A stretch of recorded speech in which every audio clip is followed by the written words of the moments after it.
Well, here it is. It's the launch of a brand new day here in HSN. And what does that mean? Well, we launch a brand new Today's Special. And I have to tell you, girls, this is probably the most, in fact, it is the best opal I've ever seen in my entire life. And Paul knows, along with him, we've been in this biz for a very, very long time. Yeah. Talk about gemstones for many, many years. And I've never had the opportunity to say this on the air, that I've never seen a finer opal than what Paul's brought us tonight. Surrounded by stunning Tanzanite, then accented with gorgeous, gorgeous Zircon.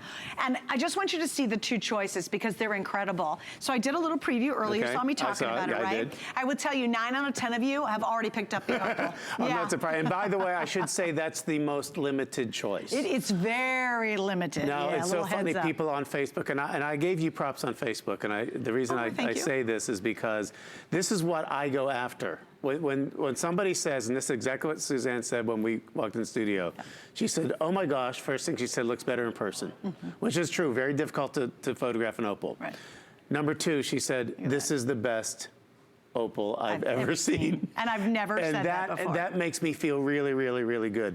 And as we get into the nuts and bolts of what it took to do this, you're gonna see a video at some point of the stones we rejected.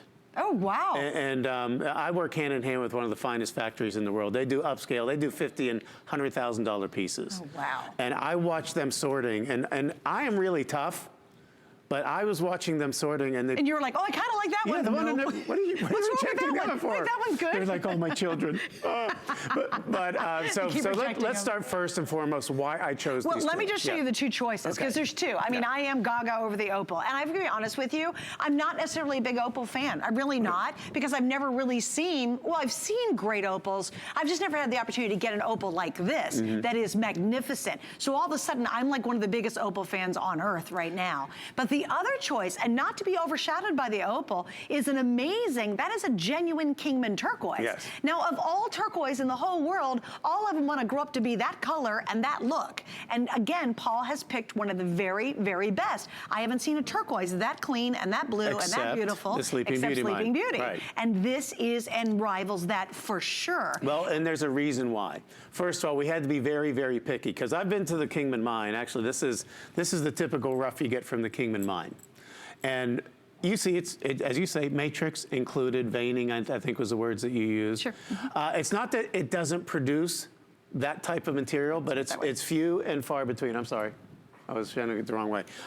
So it's my first day on television. So when we find pieces like that with no matrix, that becomes a very, very big deal out of the Kingman mine.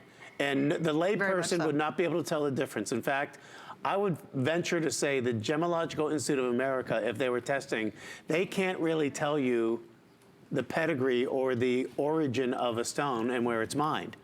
But this is the first time in my entire almost 30-year career that this turquoise used the same method they used to stabilize Sleeping Beauty. It's called the Zachary method, which uses no artificial inks or dyes, and it uses no resin.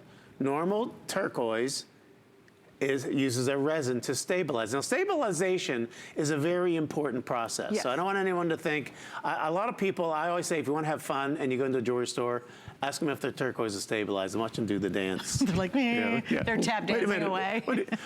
It's not a bad word. It's a very good word. Turquoise is a very porous mineral. If you don't stabilize it, meaning fill those pores with something, it'll absorb the oils and lotions from your skin and eventually darken in color. Or fade, yeah, in fact, that's what happened. Somebody called me one time on the air and said, Paul, I was looking at a picture of my turquoise from like 35 years ago, and look at it now. It's a lot darker. What happened? Right. I said it wasn't stabilized. Right. So almost 95 or 96% of all turquoise in the world is stabilized. This method, however, which was developed by a scientist, an electrical engineer, figured out a way to stabilize turquoise without adding resin and remove the porosity without any artificial dyes. That's so this amazing. it's the most amazing process.